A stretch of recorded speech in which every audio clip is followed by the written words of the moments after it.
নওগাঁয় আমন ধান কাটার পর বাড়তি ফসল হিসেবে সরিষা চাষ করা অনেক কৃষক ফসল ঘরে তুলতে ব্যস্ত সময় পার করছেন।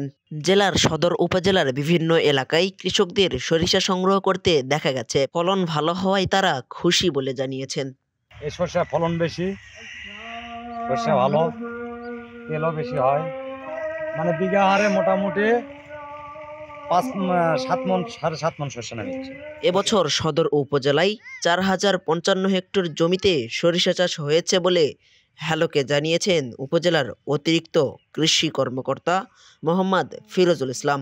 4055 হেক্টর হচ্ছে সরিষা চাষ হয়েছে। মানে শুরু হয়নি, কারণ সরিষা শুধুমাত্র হাঁটাই গাড়ি, তারপরে এইসব মানে যেগুলো হচ্ছে বন্যা প্রবণ এলাকা, সেসব এলাকাগুলোতে সরিষা একটা আগাম হয়।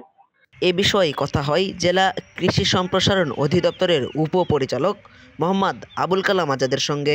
গত 2-1 বছরের চেয়ে এবার আমাদের সরিষার ফলন ভালো হবে, তার কারণ এবছর আমাদের টোটাল যে শীতকালের যে আবহাওয়া মানে ক্লিয়ার সানশাইন ছিল, আমাদের তেমন কুয়াশা বা শিশির পাত এগুলা তেমন ছিল না, যার কারণে সকল রবি ফসলের পাশাপাশি সরিষারও ভালো হয়েছে। আবু সাইদ, hello.bdnews24.com, নওগাঁ।